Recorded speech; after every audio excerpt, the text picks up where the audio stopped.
Hello guys, in today's lecture we are going to talk about human eye के बारे में आज बात करने वाले हैं हम लोग। लेकिन उससे पहले दो इंपॉर्टेंट पार्ट कर लेते हैं, ठीक है ना। वो बेसिकली इम्पॉर्टेंट किस वजह से है, बिकॉज ये बहुत सारे छोटे छोटे चीज़ें होती हैं, मिसलेनियस डाउट्स होते हैं जो हमारे दिमाग में बाद में आ जाते हैं। पहला डाउट मैं ये सॉल्व करूंगा कि what is mean by parallel lines of light. यानी हम कंसिडर करके चलते हैं कि अगर आप लोगों को मैंने लेंस के वक्त पढ़ाया था कि लेंस पे अगर पैरेलल लाइंस आती है तो they converge at the single point, और उस पॉइंट को हम क्या कहते हैं, फोकस कहते हैं। लेकिन पैरेलल लेंस क्या होती है? तो सिंपल सी बात है कि अगर कोई भी लाइट सोर्स आप कंसिडर करो तो वहां से जो भी लाइट रेज निकल रही है वो तो रेडियली निकल रही है। कोई भी लाइट सोर्स जो होता है वहां से रेडियली निकलती हैं। अगर रेडियली लाइट रेज निकल रही हैं तो वो जहां पे भी जाएंगी they cannot be parallel to anything. यानी अगर यहाँ पे लाइट रेज आ रही हैं तो यहाँ पे जो भी लाइट रेज आएंगी वो लाइट रेज रेडियली आएंगी, यानी ऐसे एंड ऐसे। Radially means diverging. तो अगर यहाँ से वो रिफ्लेक्ट होती हैं तो यहाँ से रिफ्लेक्ट होकर वो सपोज इस तरफ चली गई तो ये इस तरफ चली जाएगा, एंड सो फोर्थ। मुद्दा ये है बताने का कि लाइट रेज जो होती है वो रेडियल होती है, तो पैरेलल लाइट रेज कौन सी होती है। तो याद रखना कि आपको एक सिंपल सा एग्जांपल देता हूं कि ये अगर सपोज दो लाइंस मैं कंसिडर कर रहा हूं, ठीक है ना। तो ये दो लाइंस जो हैं ये एक दूसरे को पैरेलल है क्या? नहीं सर, ये दोनों एक दूसरे को पैरेलल नहीं है। लेकिन सॉरी, ये एक दूसरे को पैरेलल है क्या? नहीं है। अगर ये एक दूसरे को पैरेलल नहीं है, लेकिन अगर मैं instead of these two lines, इन दो लाइंस का, ठीक है ना, instead of these two lines, इन दो लाइन का और बहुत ही छोटा पार्ट अगर मैं कंसिडर करूं, कैन यू टेल मी कि ये दोनों लाइंस पैरेलल हैं कि नहीं? एकदम छोटा पार्ट, अगर सपोज मैंने ये कर दिया और ये कर दिया तो can you tell me this two lines are parallel not? एकदम एकदम छोटा कि देख भी नहीं सकते हैं। तो हाँ यार, अब ये दोनों एक दूसरे को पैरेलल हो सकते हैं। द रीजन इज ये बहुत बड़े चीज का बहुत छोटा सा पार्ट है। फॉर एग्जाम्पल, आपको अगर पूछा गया कि आपके घर के बाहर वाला जो रास्ता है वो दो रास्ते आप पकड़ लो, तो आप क्या कहते हो? ये दोनों रास्ते एक दूसरे को पैरेलल है। लेकिन आगे कहीं ना कहीं पे जाके वो मिल रहे हैं, तो ये पैरेलल कैसे हो गए एक दूसरे को? तो मुद्दा ये होता है कि बहुत बड़ी lines, whether they are parallel और नॉट, बहुत बड़ी दो लाइंस का बहुत छोटे दो अगर पार्ट हम ले लें तो they can be considered parallel to each other. तो वैसे ही अगर सोर्स ऑफ लाइट या फिर ऑब्जेक्ट अगर बहुत दूर रखा हुआ है लेंस से, तो उस ऑब्जेक्ट से रिफ्लेक्ट होके आने वाली लाइंस जो होती हैं I can consider them parallel. इसलिए तो ऐसे कंसिडर किया जाता है कि पैरेलल लाइंस अगर आपके आंखों में अगर बहुत दूर वाले ऑब्जेक्ट से अगर लाइंस लाइट रेज जा रही हैं तो हम उनको पैरेलल कंसिडर करते हैं। पहली बात। दूसरी बात ये, हाउ डू वी सी? एक ऑब्जेक्ट अगर यहां पे रखा हुआ है, मेरी आंख अगर यहां पे है, ठीक है ना, तो अगर मेरी आंख अगर यहां पे है तो मैं इसको देख कैसे पा रहा हूं? ठीक है ना, ये जो चीज है इस चीज को मैं कैसे देखता हूं? तो लाइट रेज इस चीज पे पड़ती है और वहां से लेके मेरी आंखों में चली जाती हैं, तभी मैं उस लाइट को, उस ऑब्जेक्ट को देख सकता हूं। यानी लाइट रेज आइदर इस ऑब्जेक्ट्स ने जनरेट करनी चाहिए, लाइक बल्ब अगर है तो वो खुद लाइट रेज जनरेट करता है, या फिर रिफ्लेक्ट हो गए, वॉट एवर द थिंग, मेरी आंखों में उस ऑब्जेक्ट के ऊपर से लाइट रेज मेरी आंखों में जानी चाहिए, तभी मैं उस ऑब्जेक्ट को देख सकता हूं। That is the procedure of seeing. ठीक है ना, किसी भी चीज को देखने की प्रोसीजर होती है, ठीक है ना, ये दोनों चीजें। अब now will talk about the human I. Human eye के स्ट्रक्चर के बारे में बात करते हैं, उसके बाद वो कैसे तैयार होती है उसके बारे में बात करते हैं। तो हमारी जो आंख हमें बाहर से दिखाई देती है, तो सबसे पहले आता है, एक minute, I just change the colour. सबसे पहले आता है कॉर्निया। कॉर्निया यानी एक ट्रांसपेरेंट कलर होता है, ठीक है ना, एक ट्रांसपेरेंट कवर होता है हमारी आंखों के ऊपर, हम उसे क्या कहते हैं? कॉर्निया कहते हैं, ठीक है ना। यहाँ पे आप देख सकते हो कि ये ट्रांसपेरेंट कलर यहाँ पे दिखाई दे रहा है, ठीक है। I just use the laser pointer तो समझ में आएगा। ये बाहर वाला, ये वाला कॉर्निया होता है, ये ट्रांसपेरेंट कवर होता है। इसका काम क्या होता है? कॉर्निया का काम क्या होता है? कॉर्निया का काम एक ही होता है कि जितनी ज्यादा पॉसिबल हो सके उतनी लाइट हमारी आंख में जानी चाहिए। उसका शेप ही ऐसे होता है कि ज्यादा से ज्यादा पॉसिबल लाइट रेज मेरी आंखों में जानी चाहिए। ये पहले आता है कॉर्निया। कॉर्निया जो होता है, कॉर्निया के बाद आता है आइरिस। आइरिस यानी आपने देखा होगा कि बहुत सारे, जितने भी सारे लोग आपके दोस्त फ्रेंड्स, जितने सारे पहचान के लोग हो गए, बाहर वाले जो लोग हो गए, उनकी आंख देखने के बाद आपको पता चल जाता है कि उनकी आंख, हर एक की आंख का कलर डिफरेंट होता है। That is because of iris. ये जो स्ट्रक्चर दिखाई देता है हमारे, कुछ लोगों की आंखें ब्लैक होती है, कुछ लोगों की भूरी होती है, कुछ लोगों की ब्राउन कलर की होती है। ठीक है ना। अगर हम ठीक है ना यूरोपियन कंट्रीज में चले जाए तो वहां पे नीली भी आंखें होती है। तो ये आंखों का कलर जो होता है ये आइरिस डिफाइन करते हैं। हर एक का आइरिस का जो स्ट्रक्चर होता है ना वो डिफरेंट होता है। तो हमें पता है कि थंब इंप्रेशन से हम लोगों की आइडेंटिफिकेशन कर सकते हैं, because no two thumb impression are same in the whole world. तो वैसे ही there are no two iris are of the same structure. तो आइरिस से भी आप आइडेंटिफाई कर सकते हो लोगों को। तो ये आइरिस उसके आजू बाजू में होता है। उसके बाद आता है एक छोटा सा प्यूपिल आता है, ठीक है ना। ये एक छोटा सा ब्लैक कलर होता है। कैसे भी टाइप का आइरिस हो उसके सेंटर में आपको एक ब्लैक कलर का होल दिखाई देता है, होल टाइप एक ब्लैक कलर दिखाई देता है, ठीक है ना। किसी की भी आंखें देखो, आइरिस का कोई भी कलर हो, सेंटर में आपको ब्लैक कलर दिखाई देता है। इसका जो होता है ना ये क्या करता है, अमाउंट ऑफ लाइट को कंट्रोल करता है। यानी अगर बहुत ज्यादा लाइट आपकी आंखों में जा रही है तो वो कॉन्ट्रैक्ट हो जाता है, छोटा हो जाता है, ठीक है ना। अगर बहुत कम लाइट आ रही है तो वो बड़ा हो जाता है। अंधेरे में देखने के लिए हमें आंखें फाड़ के देखना पड़ता है, ठीक है ना। आंखें फाड़ के यानी बेसिकली ये जो प्यूपिल होता है, प्यूपिल को फाड़ के हमें देखना पड़ता है, बहुत बड़ा बड़ा करके देखना पड़ता है प्यूपिल को, ताकि ज्यादा से ज्यादा लाइट मेरी आंखों में चली जाए और मुझे अच्छे से दिखाई दे। अब ये वाला जो पार्ट होता है ना, ये वाला पूरा का पूरा बाहर वाला पार्ट होता है। इस पूरे पार्ट का काम होता है कि light rays, controlled light rays जो होती है वो मेरी आंखों में चली जाए। उसके बाद आती है ये क्रिस्टलाइन लेंस। ये ऊपर सिलियरी मसल्स होती हैं, ये नीचे और ये ऊपर, ये सिलियरी मसल्स होती हैं।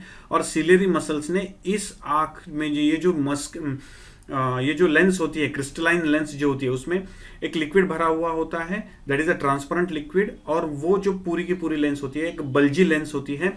This lens is basically a convex lens. ये जो क्रिस्टलाइन लेंस तैयार होती है ये होल्ड की जाती है सिलेरी मसल्स से, और वो जो लेंस होती है वो कॉन्वेक्स लेंस होती है। Light rays, controlled light rays from the outer structure enter into the lens, और लेंस के थ्रू अंदर जाने के बाद कन्वर्जिंग लेंस है तो वो कन्वर्ज होती है and it creates the image on the screen, ठीक है ना। ये जो स्क्रीन होती है पीछे वाली, ये बहुत सेंसिटिव सेल्स होती है। ये जो सेंसिटिव सेल्स होती है इन पे जाके इमेज तैयार करती है, ठीक है ना। ये यहां से लाइट रेज एंटर होती है और ये इस पीछे वाली जो स्क्रीन होती है ना, यहां पे लाइट रेज तैयार होती है, सॉरी इमेज तैयार होती है। जो भी लाइट रेज आ रही है वो लाइट रेज लेंस के थ्रू यहां पे कन्वर्ज होके उसका इमेज तैयार करती है। अब मुझे पता है कि लेंस की एक साइड में ऑब्जेक्ट है और दूसरी साइड में इमेज तैयार हो रही है, तो ऑब्वियसली ये इमेज जो होगी वो इन्वर्ट इमेज होगी, ठीक है ना। तो यहां पे ये जो ऑप्टिकल नर्व्स होती हैं, ये ऑप्टिकल नर्व्स, ठीक है ना, ये जो ऑप्टिकल सेल, ठीक है ना, ऑप्टिकल सेल्स जो होती हैं, ये ऑप्टिकल सेल्स जो होती हैं, ये ऑप्टिकल सेल्स से थ्रू यहाँ पे जो ऑप्टिकल डिस्क होती है वो सारी की सारी इमेज को इंटरप्रेट करता है, ठीक है ना। ये सारे जो सेल्स हैं पूरे के पूरे रेटिना पे, ये पीछे वाला जो पार्ट होता है, स्क्रीन जो होती है उसे हम रेटिना कहते हैं। ये जो रेटिना होता है इस पे जो इमेज तैयार हुई है, ये इमेज सेंस करके भेजी जाती है ऑप्टिकल डिस्क को। ये ऑप्टिकल डिस्क अपना एक इमेज कंबाइंड, ठीक है ना, डिफरेंट सेल्स उसको सेंस करती हैं, लेकिन उसको एक कंबाइंड इफेक्ट देने का काम ये ऑप्टिकल डिस्क तैयार करती है। और यहाँ पे जो कंबाइंड इमेज, इन्वर्टेड इमेज तैयार हो गई है, वो inverted image through optical nerve brain को भेजी जाती है। और ब्रेन जो होता है, ब्रेन में जाने के बाद वो ब्रेन एनालाइज करता है और इन्वर्ट इमेज को अगेन इन्वर्ट करता है। सो जैसे ही ऑब्जेक्ट है वैसा ऑब्जेक्ट मुझे ब्रेन में फील होता है, जैसा भी ऑब्जेक्ट है एग्जैक्टली वैसा ऑब्जेक्ट मुझे ब्रेन में फील होता है। So this is a procedure of recognising a particular object in the brain. हम क्या करते हैं, ब्रेन में इमेज का फीलिंग, एक ऑब्जेक्ट का फीलिंग ब्रेन में होता है, और उसके लिए ये पूरा का पूरा जो आई बॉल होता है ये पूरा का पूरा सेंस करने का काम करता है। This is how the human I structure होता है। ये ह्यूमन आई का स्ट्रक्चर होता है, ठीक है ना। अब काम कैसे होता है, ठीक है ना। तो काम कैसे होता है, तो पहले ट्राई करके देखते हैं कि ऑब्जेक्ट बहुत दूर है। ऑब्जेक्ट क्या है, बहुत दूर है। ऑब्जेक्ट अगर बहुत दूर है तो वहां से आने वाली जो लाइट रेज होती है वो ऑलमोस्ट पैरेलल टू द, ठीक है ना, पैरेलल आती है एक दूसरे को। तो ये जो सिलेरी मसल्स होती हैं, ये सिलेरी मसल्स, ठीक है ना, ये सिलेरी मसल जो होती हैं वो उस लेंस को फ्लैट कर देती हैं, फ्लैटन कर देती है। फ्लैटन कर देती है यानी क्या हो जाता है, रेडियस ऑफ कर्वेचर बढ़ जाता है, ठीक है ना। रेडियस ऑफ कर्वेचर बढ़ जाता है, रेडियस ऑफ कर्वेचर बढ़ा यानी 2f बढ़ा। अब 2f बढ़ा इसका मतलब क्या हुआ, f भी बढ़ गया, ठीक है ना, f भी बढ़ गया। अगर f बढ़ गया यानी फोकल लेंथ बढ़ गई, यानी फोकल लेंथ बढ़ गई यानी दूर वाला जो ऑब्जेक्ट है उसकी इमेज यहां पे। अब याद रखना, इमेज सेंस तभी होती है जब वो तैयार होती है रेटिना पे, इमेज सेंस तभी होती है जब वो तैयार होती है रेटिना पे, ठीक है। अगर बीच में वगैरह कहीं कहीं पे तैयार हो जाती है तो I can't sense the image. तो इसलिए क्या होता है कि दूर वाला ऑब्जेक्ट जब मुझे देखना होता है तो ये सिलेरी मसल्स उसको फ्लैट कर देती हैं, लेंस को फ्लैट कर देती थी। फ्लैट करने की वजह से फोकस जो होता है, फोकस दूर चला जाता है, इसलिए इमेज फॉर्मेशन जो होता है वो भी दूर चला जाता है। इमेज फॉर्मेशन जो भी होता है वो भी, यानी position of the image is always depend upon, ठीक है ना, मेजर की जाती है फोकस के हिसाब से। तो फोकस ही दूर चला गया तो इमेज फॉर्मेशन भी दूर चला जाता है, so that I can get the image on the retina. यानी दूर वाली जो इमेज देखनी है तो सिलेरी मसल्स हमारी जो क्रिस्टलाइन लेंस होती है उसको फ्लैटन कर देती है टू सेंड अवे, ठीक है ना, to make the distance focal length increase, to make the focal length increase करने के लिए। एग्जैक्टली उल्टा होता है कि अगर ऑब्जेक्ट नियर है, अगर ऑब्जेक्ट नियर है, अगर ऑब्जेक्ट नियर है तो ये क्या होता है, ciliary muscles radius of curvature जो होता है वो कम कर देती है, यानी जो लेंस होती है उसको बल्जी कर देता है, ठीक है ना, नीचे दबा देता है, बल्जी कर देता है। तो क्या होता है कि फोकल लेंथ जो होती है वो नजदीक आ जाती है, ठीक है ना, फोकल लेंथ नजदीक आ जाती है। फोकल लेंथ नजदीक आने की वजह से पूरा का पूरा इमेज फॉर्मेशन जो है वो नजदीक आ जाता है, so that I can watch properly the image formed, ठीक है ना, ऑन द रेटिना। यानी मेरा जो पूरा का पूरा इमेज होता है ना वो नजदीक आ जाता है, and the image is again created on the retina, image is again created on the retina. अब होता क्या है, अगर मैं जो भी ऑब्जेक्ट है वो अगर जितना जितना नजदीक लेके जाऊं वैसा वैसा ये वाला जो होता है ना ये इस लेंस को बल्जियर करना शुरू कर देता है। तो इसीलिए क्या होता है कि बहुत देर तक अगर नजदीक में ऑब्जेक्ट पकड़ के मैं देखना शुरू कर देता हूं तो मेरी आंखें दुखना शुरू हो जाती है, यानी एक पर्टिकुलर पॉइंट ऐसा आता है कि इससे ज्यादा ये सिलेरी मसल जो होती है वो इस लेंस को ज्यादा दबा नहीं सकती है। तो दबा नहीं सकती, इसलिए क्या हो जाता है कि वो दुखना शुरू हो जाता है, एक्चुअली दुखना शुरू हो जाता है। The reason is this behind that कि बहुत नजदीक से अगर हम बहुत देर तक देखते रहते हैं तो हमारी आंखें थक जाती है, बिकॉज लेंस जो होती है वो बहुत टाइम तक प्रेशर एक्सपीरियंस करती है, ठीक है ना, प्रेशर एक्सपीरियंस करती है। So this is how we see the near object, ठीक है ना। दूर वाले ऑब्जेक्ट को हम ऐसे देखते हैं बाय फ्लैटनिंग द लेंस, और नजदीक वाले ऑब्जेक्ट को हम ऐसे देखते हैं बाय राउंडिंग द लेंस, ठीक है ना। अब होता ये है, ठीक है, कि the eyeball approximately spherical, normal shape में जो आईबॉल होता है ना इट इज स्पेरिकल, आईबॉल जो होता है नॉर्मल शेप में स्पेरिकल होता है, और वो जो स्फीयर होता है उसका रेडियस कितना होता है 2.4 सेंटीमीटर आइडियली नॉर्मल स्टेज में, ठीक है ना, about. The lens can change the focal length by adjusting to see the object of different distances, ठीक है ना, एडजस्ट, फोकल लेंथ एडजस्ट होती है by making the lens flat और बल्जी। अब रिलैक्स स्टेट जब होती है, we are not basically trying to focus on anything, तब उस वक्त क्या होता है कि फोकल लेंथ जो होती है वो 2 सेंटीमीटर पे ये हो जाती है, ठीक है ना। यानी अगर आंख जो होती है, आंख के यहाँ पे कहीं पे तो इमेज तैयार होती है, but we are not trying to focus. Radius कितनी है नॉर्मल स्टेट में, रिलैक्सेशन स्टेट में रेडियस कितनी होती है 2.4 होती है, ठीक है, 2.4 होती है, लेकिन फोकल लेंथ कितनी हो जाती है 2 सेंटीमीटर हो जाती है। So we are not trying to focus on anything, we are not trying to focus on anything. उसके बाद द अदर आईज, ठीक है ना, the other focus of eyes is on the retina, ठीक है ना। अगर मैं किसी चीज को फोकस करने की कोशिश करता हूं तब जाके पूरा का पूरा फोकस कहां पे चला जाता है, आईज पे चला, रेटिना पे चला जाता है, ठीक है ना। The minimum distance an object normal है, ठीक है ना, विदाउट मेकिंग, नॉर्मली देखना है मुझे, एकदम अच्छे से देखना है, ठीक है ना, मुझे ना बल्जी करनी है लेंस, ना मुझे उसको फ्लैट करना है, मुझे नॉर्मल लेंस की जो भी, ठीक है ना, यानी सिलेरी मसल्स ना खींच रहे हैं ना बल्जी कर रहे हैं, यानी दबा रहे हैं उस लेंस को। अगर नॉर्मली मुझे देखना है without making any stress on the eye अगर देखना है तो उसे कहा जाता है minimum distance of distinct vision कहा जाता है। The minimum distance of an object from a normal eye, ठीक है ना, normal eye is called as minimum distance of distinct vision. It is about 25 centimetre. Normal human eye के लिए वो कितना है, अप्रोक्सीमेटली 25 सेंटीमीटर होता है।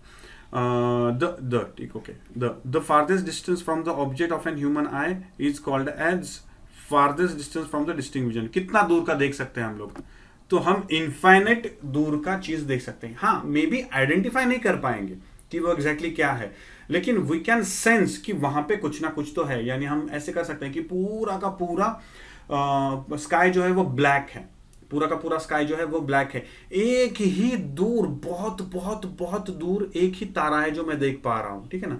तो वो जो तारा है वो कितनी दूर है, millions of the light year दूर हो सकता है वो, ठीक है ना। जो भी हम स्टार देख रहे हैं वो millions of the light year दूर का देख पा रहे हैं हम लोग। So farthest distance of distinct vision कितना होता है हमारा, इनफाइनाइट, यानी कितने भी दूर का हम देख सकते हैं। अब डिफेक्ट जो होते हैं, विजन में डिफेक्ट्स हो सकते हैं, तो 3 टाइप के डिफेक्ट्स हो सकते हैं। एक तो हम नियर साइटेडनेस, यानी मैं नजदीक का देख सकता हूं यार दूर का नहीं देख सकता। फार साइटेडनेस, यार दूर का देख सकता हूं नजदीक का नहीं देख सकता।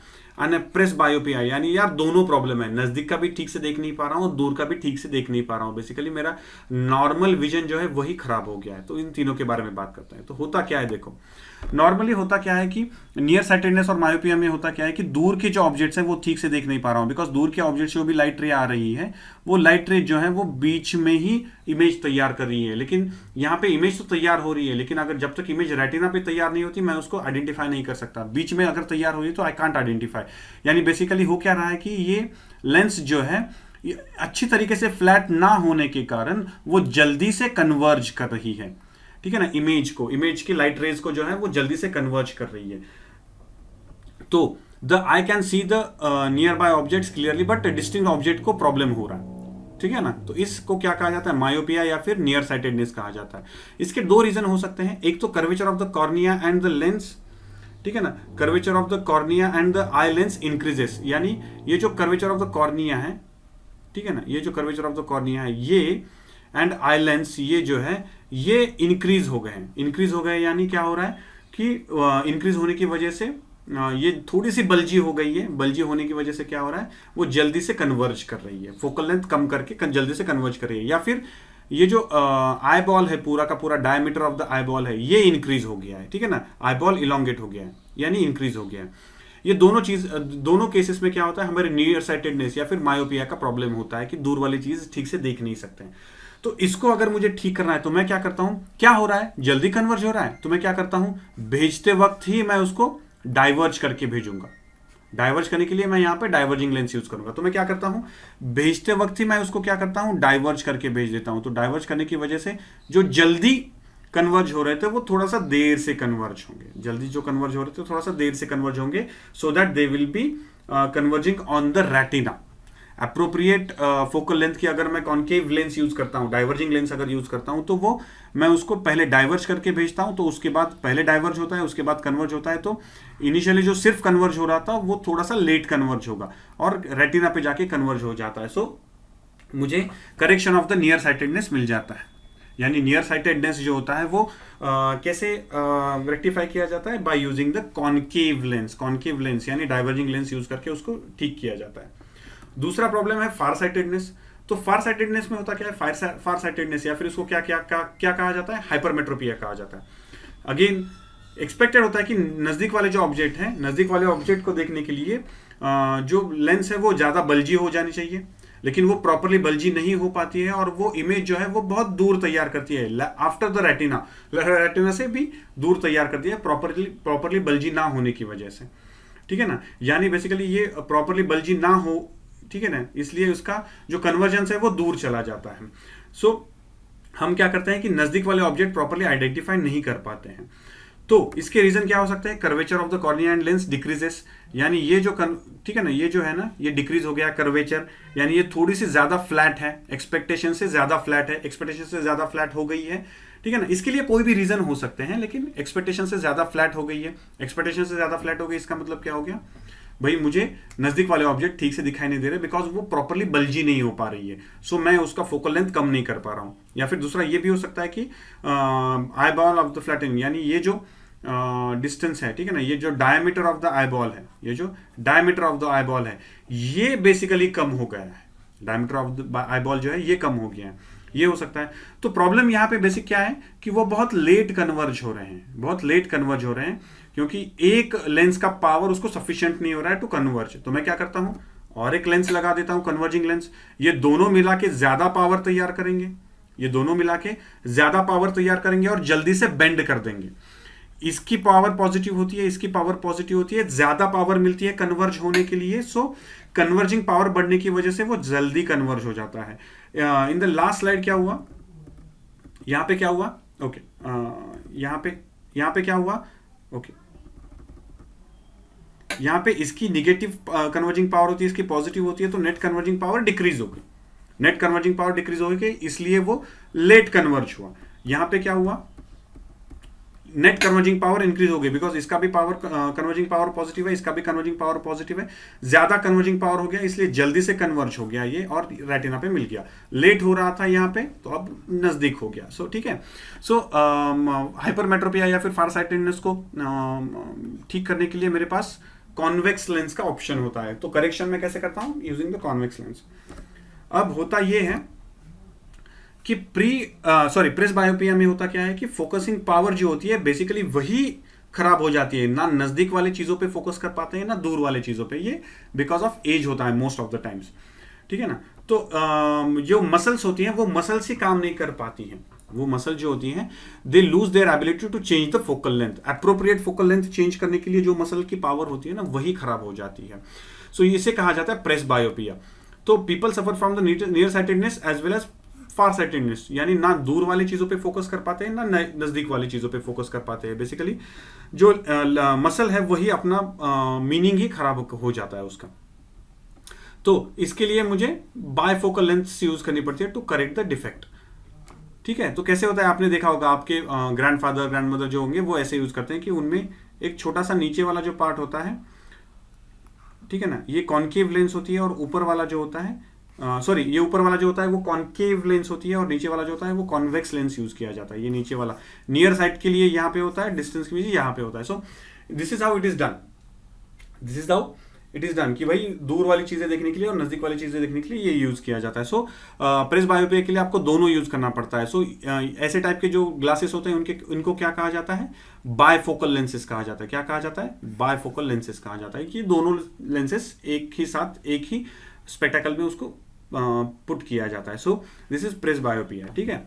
अब दूसरा एक चीज, how do you identify the same object is kept near और फार, यानी सेम साइज का ऑब्जेक्ट है लेकिन आपका दोस्त है सपोज, तो आपका दोस्त आपसे बहुत दूर है या फिर नजदीक है, ये आपका ब्रेन आइडेंटिफाई कैसे करता है, ठीक है ना, क्योंकि वो जो आदमी है उसका तो ये तो सेम ही है, ठीक है ना। तो होता ये है कि सेम साइज के अगर ऑब्जेक्ट्स हैं लेकिन फिर भी अगर वो नजदीक हैं तो the angle subtended by that object, suppose यहाँ पे नजदीक है तो उसने अपने एंगल सबटेंड किया हुआ अल्फा है, वो दूर जब खड़ा है तो उसने angle subtended with the eye is beta.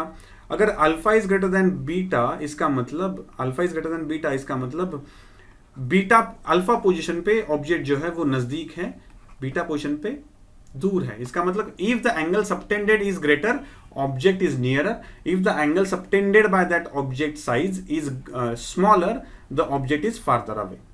इसे क्या कहा जाता है, apparent size of the object. मैं कैसे आइडेंटिफाई करता हूं कि सेम साइज का ऑब्जेक्ट नजदीक है कि दूर है, depend upon the angle subtended by that object size with I. अगर एंगल सबटेंडेड बड़ा है तो ऑब्जेक्ट नजदीक है, अगर एंगल सबटेंडेड छोटा है तो ऑब्जेक्ट जो है वो दूर है, ठीक है। अब यूजेस देखते हैं, कॉन्केव लेंसेज के यूज कैसे होता है, medical equipment, scanner, CD player, इसमें क्या होता है, LASER लेजर बीम्स यूज होती हैं। तो लेजर बीम्स जो होती हैं वो सिंगल रे ऑफ लाइट होता है, तो मुझे उसको थोड़ा सा कन्वर्ज करके डाइवर्ज करके देखना पड़ता है। So sometimes I need to diverge the light rays, incoming light rays, so वहां पे मैं कॉन्केव लेंस यूज करता हूं। दूसरा, ठीक है ना, पीप होल ऑफ द डोर में से आप जब देखते हो तो आप बहुत ज्यादा पार्ट देख पाते हो, ठीक है ना।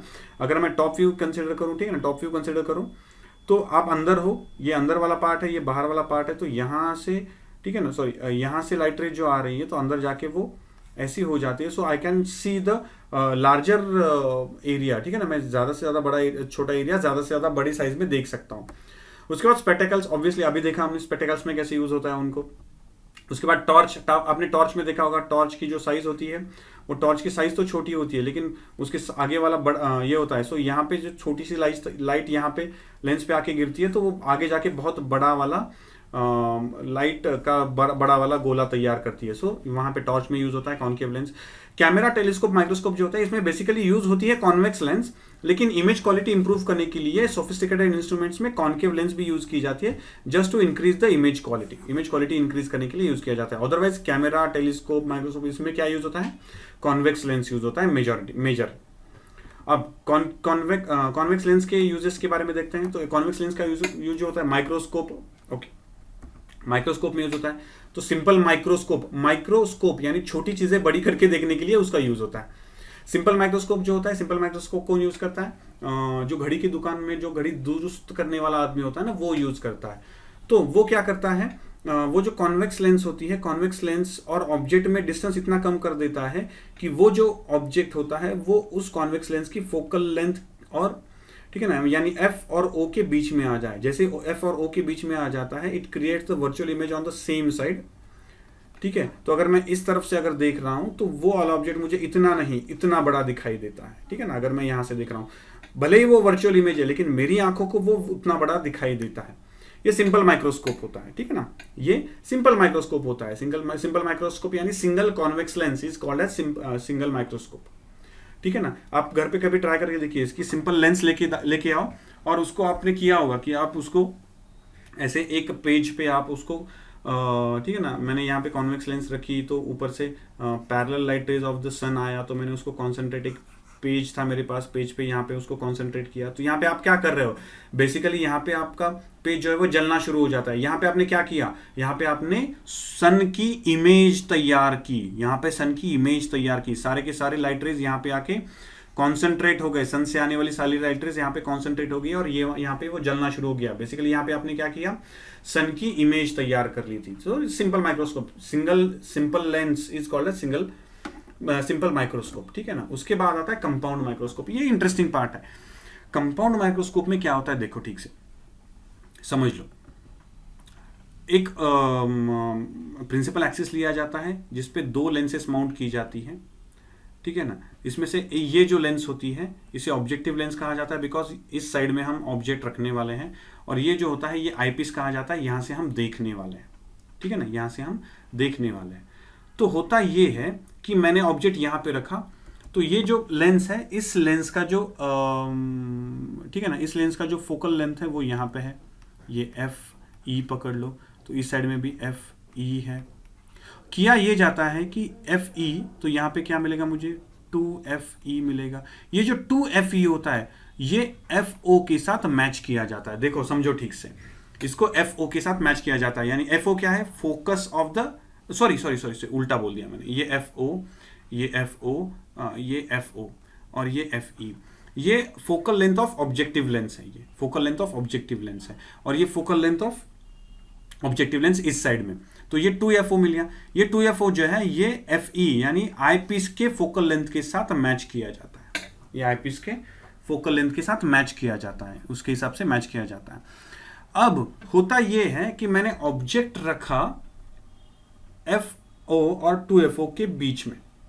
ठीक है ना, FO और 2FO के बीच में मैंने ऑब्जेक्ट को रखा, तो इमेज जो है, ठीक है ना, इमेज जो है मुझे 2FO के बाद मिलेगी। ठीक है ना, सिंपल सी बात है। यहां से मैंने एक लाइट रे पैरेलल निकाली, एक लाइट रे थ्रू द ऑप्टिकल सेंटर निकाला, उसके बाद ये लाइट रे जो है वो फोकस से जानी चाहिए, सॉरी यहाँ पे फोकस होना चाहिए, सो फोकस से जानी चाहिए, तो फोकस से यहाँ से गई और यहाँ पे जाके मैच हो गई, तो यहाँ पे मुझे इमेज मिली। यानी ये जो पहली लेंस है, ऑब्जेक्टिव लेंस है, उसकी इमेज यहाँ पे मिली। नाउ ये जो इमेज है ये आईपीस की जो लेंस है उसके लिए ऑब्जेक्ट का काम कर रही है। अब ये वाला जो ऑब्जेक्ट है ये आईपीस के फोकल लेंथ और ऑप्टिकल सेंटर के बीच में रखा हुआ है। तो यहां से अगर लाइट रे निकलती है तो एक लाइट रे निकलेगी ऐसे फ्रॉम द ऑप्टिकल सेंटर, दूसरी लाइट रे निकलेगी parallel to the principal axis and then again from the focus. ठीक है ना, ये FE फोकस के थ्रू निकलेगी। ये दोनों लाइट रेज जो होती हैं ये डाइवर्ज होती हुई जाती हैं। अगर मैं यहां से देख रहा हूं, अगर मैं यहां से देख रहा हूं, ये मेरी आंख यहां पे है, अगर मैं यहां से देख रहा हूं तो यहां से मुझे ये लाइट रेज दोनों यहां से निकली हुई दिखाई देती है, और ये बेसिकली ऑब्जेक्ट जो है, ये ऑब्जेक्ट मुझे वर्चुअली यहां पे दिखाई देता है, इतना बड़ा। यानी ये ए जो ऑब्जेक्ट है इसका ये बी इमेज है, और ये बी इमेज जो है ये आई पीस के लिए ऑब्जेक्ट का काम कर रही है, और ये इमेज मुझे यहां पे सी यहां पे दिखाई देती है। यानी ये ए जो ऑब्जेक्ट है मुझे उल्टा लेकिन यहां पे दिखाई देता है इतना बड़ा। This is what the compound microscope is. ये कंपाउंड माइक्रोस्कोप ऐसे वर्क करता है। So now will talk about the telescope. Telescope के बारे में बात करते हैं। टेलीस्कोप में क्या होता है? टेलीस्कोप में भी अगेन दो लेंसेस होती है, लेकिन ये वाली जो लेंस होती है ना, ये वाली लेंस ऑब्जेक्टिव लेंस है, ये वाली लेंस जो है वो आई पीस है, ठीक है ना। यहां से मैं देख रहा हूं, इस साइड से मैं देखूंगा। अब ये जो ऑब्जेक्टिव लेंस होती है, ऑब्जेक्टिव लेंस बहुत ही थिन होती है to make the focus go away, दूर जाना चाहिए फोकस, ठीक है ना। और ये वाली जो लेंथ होती है ना, ये वाली लेंथ भी एडजस्टेबल होती है। सो जितना ज्यादा दूर फोकस जा सके उतना अच्छा होता है इसके लिए। सो ये जो होती है ये ज्यादा फ्लैट होती है और ये थोड़ी सी बल्जी होती है, ये थोड़ी सी बल्जी होती है। अब क्या होता है कि इनफाइनाइट डिस्टेंस से लाइट रेज आती हैं, ठीक है ना। इनफाइनाइट डिस्टेंस से पैरेलल लाइट रेज आती हैं, ठीक है। तो इनफाइनाइट डिस्टेंस से पैरेलल लाइट रेज आ रही है तो वो कहां पे कन्वर्ज होंगी? फोकस पे कन्वर्ज होगी। यानी यहां पे फोकस होना चाहिए, और फोकस पे मुझे क्या मिल जाती है? इमेज मिल जाती है, ठीक है ना। अब किया ये जाता है कि ये जो पॉइंट होता है ये ऑब्जेक्टिव लेंस का भी फोकस है, और यही है आई पीस का भी फोकस। ये आई पीस का भी फोकस है, ये ऑब्जेक्टिव लेंस का भी फोकस है एंड आई पीस का भी फोकस है। तो होता यह है कि ये आई पीस के फोकस के लिए, ये आईपीस के फोकस के लिए ये वाला जो पॉइंट होता है, ये वाला पॉइंट ऑप्टिकल सेंटर यहां से, सो एक्सपेक्टेड है कि ये वाला जो इमेज है ये आईपीस के लिए ऑब्जेक्ट का काम कर रहा है। तो लाइट रेज ऐसे जाती हैं, लाइट रेज ऐसे जाती हैं, the light raise go like this. तो यहां से अगर मैं देख पा रहा हूं तो again same as compound microscope, अगर मैं यहां से देख रहा हूं तो मुझे ये वाली जो इमेज है, ये वाली इमेज उल्टी यहां पे दिखाई देती है, उल्टी यहां पे दिखाई देती है, which is in the bigger size. Basically ऐसे भी नहीं होता है, the thing is slightly wrong हो गया यहां पे। द थिंग इज कि ये अगर फोकस पे इमेज तैयार हो रही है, देखो ये अगर फोकस पे इमेज तैयार होती है आफ्टर द रिफ्रैक्शन, ये दोनों लाइट रेज जो है ये एक दूसरे को पैरेलल जानी चाहिए, ये दोनों लाइट रेज जो है एक दूसरे को पैरेलल जानी चाहिए। तो यहाँ पे भी ये दोनों एक दूसरे को पैरेलल जानी चाहिए, so that I will see the image at infinity, I will see the image at infinity. ये मेरे सामने कन्वर्ज नहीं होंगी। अगर इंफिनिटी से एक ऑब्जेक्ट आ रहा है, ऑब्जेक्ट की लाइट रेज आ रही है, तो यहां पे भी मुझे वो इंफिनिटी पे ऑब्जेक्ट दिखाई देना चाहिए।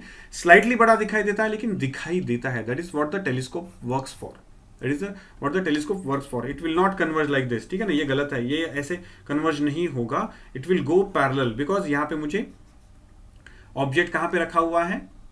आई पीस के फोकस पे रखा हुआ है, आई पीस के फोकस पे रखा हुआ है। तो मुझे इमेज कहां पे मिलेगी? इंफिनिटी पे मिलेगी। So I will see able to see that image at infinity, लेकिन मैं उसको देख सकता हूं। सो दैट्स व्हाई टेलीस्कोप, दूर की चीज देख पा रहा हूं मैं। इंफिनिटी पे कितना दिखाई देगा मुझे? वो शायद छोटा सा ही दिखाई देगा, लेकिन वो मुझे दिखाई देगा इंफिनिटी पे जाके। That's what the telescope works for, ठीक है। ओके, सो और एक लास्ट वाला पार्ट, छोटा सा पार्ट है पंसिस्टेंस ऑफ विजन। क्या होता है पंसिस्टेंस ऑफ विजन? तो आपने देखा होगा कि आपके हाथ में आप, ठीक है ना, आप जब पंखा गोल गोल गोल गोल घूम रहा है, ठीक है ना, तो जैसे जैसे गोल गोल गोल गोल घूमना शुरू हो जाता है तो you can't identify which blade is where. आप उसको आइडेंटिफाई नहीं कर सकते हो, बिकॉज हर एक ब्लेड आपको सभी जगह पे दिखाई देती है। कैसे दिखाई देती है? What is the reason? तो उसके पीछे की बात करेंगे, ठीक है ना। आप अगर एक आपकी उंगली आपके सामने रखो और जोर से उसको हिलाना शुरू कर दो तो आपको कैसे दिखाई देगा? दो उंगलियां दिखाई देंगी। Why?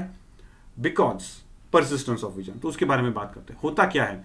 we see the object because the eye lens creates its image on the retina, obviously, ठीक है ना। अब होता यह है कि the image on the retina as long as object is in front of us, जब तक ऑब्जेक्ट है तब तक मुझे इमेज दिखाई देती है। जैसे ऑब्जेक्ट हटा देता हूं इमेज चली जाती है, लेकिन ऑब्जेक्ट हटाने के बाद इमेज का चले जाना, it is not the immediate thing happens, यानी इमीडिएटली नहीं होता है। However this is not the instantaneous thing. The image remains imprinted on the retina for 1/16 of the second after the object is removed। Object अगर remove कर दिया मैंने तो भी मुझे वहां पे वो इमेज दिखाई देती है, ठीक है ना। अब ये जो होता है, the sensation of the retina persists for a while, this is called as persistence of the vision. after removing of the object from its place, still the retina keeps that image imprinted for 1/16 of the second. ये जो होता है ना, इसे कहा जाता है persistence of vision. ठीक है, और ये persistence of the vision use करके हम बहुत सारी चीजें करते हैं. फॉर एग्जाम्पल, आप वीडियो मूवी देखते हो, क्या होता है video movie? Video movie is nothing but large numbers of pictures taken and shown you for very small amount of time. ठीक है, आपने देखा होगा आपके बहुत सारे, अगर आपको पिक्चर, ठीक है ना, बहुत जगह पे आपको दिखाई देता होगा कि 30 fps. 30 fps, what is mean by 30 fps? 30 frames पर सेकंड, यानी आप क्या कर रहे हो, 30 फ्रेम्स एक सेकंड में मेरे सामने से हिला रहे हो. अगर 30 फ्रेम्स एक सेकंड में मेरे सामने से हिलाओगे तो एक फ्रेम हिलाने के लिए कितना टाइम लगेगा? 1/30 टाइम लगेगा. यानी एक फ्रेम मेरे सामने से 1/30 टाइम्स के लिए निकल जा रही है, एक 1/30 टाइम में निकल जा रही है, 1/30 सेकंड में निकल जा रही है. अगर 1/30 सेकंड में एक फ्रेम मेरे सामने से निकल जा रही है तो इसका मतलब दूसरी फ्रेम जब मेरे सामने आती है तो पहली फ्रेम निकल चुकी है इन 1/30 ऑफ द सेकंड्स में. लेकिन ये फ्रेम निकल जाने के बाद भी I am persisting the image on my retina more than that of time. ठीक है ना, तब तक दूसरी फ्रेम आ गई है मेरे सामने. यानी वो दोनों जो फ्रेम्स हैं वो अलग अलग है, इसको मैं आइडेंटिफाई नहीं कर पाता हूं. And if you go on continuing this, तो मुझे वो मोशन है ये समझ में आ जाता है, मुझे लगता है कि वो मोशन है. That's what the video and movies are. Video and movie क्या होती है? Video and movie are nothing but large number of frames shown you in very small amount of time. तभी मुझे वीडियो दिखाई देता है, तभी मुझे वीडियो दिखाई देता है. So that's what the video means. So ये जो होता है ये परसिस्टेंस ऑफ द विजन होता है, which is very important part in our day to day life. ठीक है, so this is all about the lenses के बारे में हमने देख चुके हैं. ठीक है ना, here complete the lenses chapter. Lenses chapter यहाँ पे खत्म हो जाता है हमारा. एक छोटा सा पार्ट हमारा यहाँ पे रह जाता है which I am going to tell you in the live lecture. ठीक है ना, लाइव लेक्चर में मैं आपको वो वाला पार्ट बता दूंगा. And this here ends the chapter of lenses. Thank you very much.